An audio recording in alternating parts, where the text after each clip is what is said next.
ಗಣೇಶ ಚತುರ್ಥಿ ಹಬ್ಬದ ಆಚರಣೆ ಗದಗ ಜಿಲ್ಲೆಯಲ್ಲೂ ಜೋರಾಗಿದೆ. ಅನೇಕ ಕಡೆಗಳ ಲಂಬೋದರನ ಹಬ್ಬವನ್ನ ಸಡಗರ ಸಂಭ್ರಮದಿಂದ ಆಚರಿಸಲಾಗ್ತಾ ಇದೆ. ಗದಗ ನಗರದ ಸ್ವಾಮಿ ವಿವೇಕಾನಂದ ಸಭಾಭವನದಲ್ಲಿ ಒಂದೇ ಸೂರಿನಡಿ ಪರಿಸರ ಸ್ನೇಹಿ ಮಣ್ಣಿನ ಗಣೇಶನ ವಿಗ್ರಹಗಳು ದೊರೆಯುತ್ತವೆ. ಹೀಗಾಗಿ ಇಲ್ಲಿ ತಮಗೆ ಇಷ್ಟವಾದ ವಿಘ್ನೇಶ್ವರನನ್ನ ಆಯ್ಕೆ ಮಾಡಿಕೊಂಡು ಜನ ತೆಗೆದುಕೊಂಡು ಹೋಗ್ತಿದ್ದಾರೆ. ಕಳೆದ 10 ವರ್ಷಗಳಿಂದ ಸ್ವಾಮಿ ವಿವೇಕಾನಂದ ಸಭಾಂಗಣದಲ್ಲಿ ನಾವು ಒಂದೇ ಸುನ್ನಡಿ ಗಣೇಶ ವಿಗ್ರಹಗಳನ್ನು ಮಾರಾಟ ಮಾಡ್ತಾ ಇದ್ದೀವಿ. ಇದು 10 ವರ್ಷಗಳಿಂದ ಮಾರಾಟ ಯಾಕೆ ಇಲ್ಲಿ ನಡೀತಪ್ಪ ಅಂತಂದ್ರೆ, ನಾವು ರಸ್ತೆ ಬದಿಗಳಲ್ಲಿ ಎಲ್ಲ ಇಟ್ಕೊಂಡು ಮಾರಾಟ ಮಾಡ್ತಿದ್ರು ಕಲಾವಿದರಿಗೆ. ದುಬಾರಿ ಬಾಡಿಗೆ ತೆತ್ತು 10,000 20,000 ಈ ರೀತಿ ಎಲ್ಲ ಅಂಗಡಿ ಬಾಡಿಗೆ ಕೊಟ್ಟು ನಾವು ಮಾರಾಟ ಮಾಡ್ತಾಯಿದ್ವಿ. ಈಗ ಅದು ಮಳೆ ಆಗಿರ್ಬೋದು, ಈ ನೇತ್ರ ಏನು ಬಂದಂಥ ಸಂದರ್ಭದಲ್ಲಿ ಗಣೇಶ ವಿಗ್ರಹಗಳನ್ನು ಒಯ್ಯಲಿಕ್ಕೆ ಆಗಿರ್ಬೋದು, ಇತರಿಗೆ ತೊಂದರೆ ಆಗ್ತಿತ್ತು. ಆಮೇಲೆ ಏನಪ್ಪ ಅಂತ ನಾವು ಇಲ್ಲಿ ಮಾರಾಟ ಮಾಡೋದ್ರಿಂದ ಇಲ್ಲಿ ಗದಗ ಅಷ್ಟಲ್ದನ ಮತ್ತು ಬೇರೆ ಬೇರೆ ಜಿಲ್ಲೆಗಳಿಂದನೂ ಸಹ ಕಲಾವಿದರು ಬಂದು ಇಲ್ಲಿ ಮಾರಾಟಕ್ಕೆ ಗಣಪತಿ ಮೂರ್ತಿಗಳನ್ನು ತೊಗೊಂಡು ಬರ್ತಾ ಇದ್ದಾರೆ.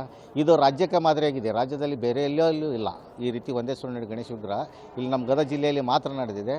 ಇದು ನಮ್ಗೆ ಅತ್ಯಂತ ಖುಷಿ ತರುತ್ತೆ ಸರ್. ಯಾಕಂದರೆ ನಮ್ಮ ಸಂಘ ಇಷ್ಟೆಲ್ಲ ಅವ್ರಿಗೆ ಕಲಾವಿದರಿಗೆ ಅನುಕೂಲ ಆಗಿದೆ ಅನ್ನೋದನ್ನು ಹೆಮ್ಮೆ ಅನ್ನಿಸ್ತದೆ ನನಗೆ ಸರ್. ಈ ಹಿಂದೆ ಪ್ಲಾಸ್ಟರ್ ಆಫ್ ಪ್ಯಾರಿಸ್ ಹೋಳಿಗಳು ತುಂಬ ಇತ್ತು. ಈ ಸಂಬಂಧ ನಾನು ಮಾನ್ಯ ನಮ್ಮ ದೇಶದ ಪ್ರಧಾನಿ ನರೇಂದ್ರ ಮೋದಿಯವರು ಸಹ ಪತ್ರ ಬರೆದಿದ್ದೀನಿ. ಇದು ಸಂಪೂರ್ಣ ದೇಶಾದ್ಯಂತನೇ ನಿಷೇಧ ಆಗ್ಬೇಕಂತಂದೇಳಿ. ನಮ್ಮ ಕಲಾವಿದರಂತೂ ಪ್ಲಾಸ್ಟರ್ ಆಫ್ ಪ್ಯಾರಿಸ್ ಇದ್ದಾಗ ಎಲ್ಲರೂ ಕಣ್ಣೀರು ಹಾಕ್ತಾಯಿದ್ರು. ಯಾಕಪ್ಪ ಅಂತಾರೆ, ವರ್ಷಗಟ್ಟಲೆ ಮನೆಯೊಳಗೆ ಕುಟುಂಬ ಸಮೇತ ಕೂತ್ಕೊಂಡು ಮಾಡ್ತಿದ್ರು, ಅದು ವ್ಯಾಪಾರ ಆಗ್ತಿದ್ದಿಲ್ಲ. ಈಗೇನಾಗಿದೆ ಅಂತಂದ್ರೆ ಪರಿಸರ ಸ್ನೇಹಿ ಗಣೇಶಕ್ಕೆ ಸಾರ್ವಜನಿಕರು ಸಹ ಸಹಕಾರ ತೋರಿಸಿದ್ರಿತ್ರ ಇಲ್ಲಿವರೆಗೂ 10 ವರ್ಷಲಿತ್ರ ಪರಿಸರ ಸ್ನೇಹಿ ಗಣೇಶ ವಿಗ್ರಹ ಮಾರಾಟಕ್ಕೆ ಬೇಡಿಕೆ ಬರ್ತಾ ಇದೆ. ಸಾಕಷ್ಟು ಸದ್ದು, ಗದ್ದಲ ಹಾಗೂ ಪಟಾಕಿ ಸೌಂಡಿನೊಂದಿಗೆ ವಿನಾಯಕ ಮನೆ ಸೇರ್ತಿದ್ದಾನೆ.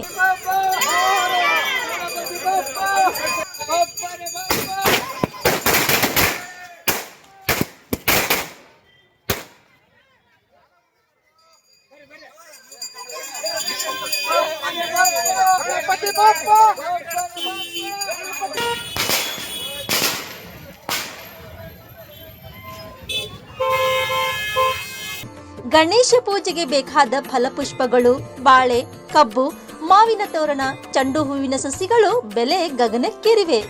ಇನ್ನು ಡೆಕೋರೇಷನ್ ಸಾಮಗ್ರಿಗಳ ಬೆಲೆ ಸಹ ಕಾಸ್ಟ್ಲಿ ಆಗಿವೆ.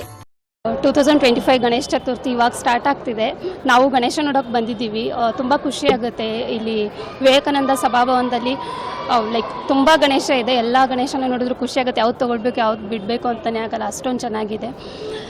ಎಲ್ಲರೂ ಮನೇಲಿ ಗಣೇಶ ಕೂರಿಸೋದು, ಪಟಾಕಿ ಹಚ್ಚೋದು ಎಲ್ಲ ತುಂಬ ಚೆನ್ನಾಗಿರುತ್ತೆ. ಸೊ ಎಲ್ಲರೂ ಮನೇಲೂ ಆಚರಿಸೋದು ತುಂಬ ಖುಷಿಯಿಂದ ಸೆಲೆಬ್ರೇಟ್ ಮಾಡ್ತೀವಿ. ಅಂದರೆ ದೀಪಾವಳಿ, ಗಣೇಶ ಚತುರ್ಥಿ. ಸೊ ನಾಳೆ ಗಣೇಶ ಕೂರ್ಸೋಕ್ಕೆ ನಮ್ಮ ಮನೇಲೂ ಎಲ್ಲರೂ ರೆಡಿಯಾಗಿದ್ದೀವಿ. ತುಂಬಾ ಚೆನ್ನಾಗಿ ಸೆಲೆಬ್ರೇಟ್ ಮಾಡ್ತಿದ್ದೀವಿ. ಹೋಪ್ ನೀವು ಎಲ್ಲರೂ ಚೆನ್ನಾಗಿ ಸೆಲೆಬ್ರೇಟ್ ಮಾಡ್ತೀರಾ ಅಂದ್ಕೊಳ್ತೀನಿ. ಹಾಗೆ ಎಲ್ರಿಗೂ ಹ್ಯಾಪಿ ಗಣೇಶ ಚತುರ್ಥಿ. ಮಳೆ ಬೆಳೆ ಚೆನ್ನಾಗಿ ಆಗಲಿ, ದೇಶ ಸುಖ ಸಮೃದ್ಧವಾಗಿರಲಿ, ನಾಡಿಗೆ ಒಳಿತು ಮಾಡಲೆಂದು ಗಣಪತಿಯನ್ನ ಭಕ್ತರು ಭಕ್ತಿಯಿಂದ ಬೇಡಿಕೊಂಡು ಪೂಜೆ ಸಲ್ಲಿಸುತ್ತಿದ್ದಾರೆ. Rise of news, Gadag.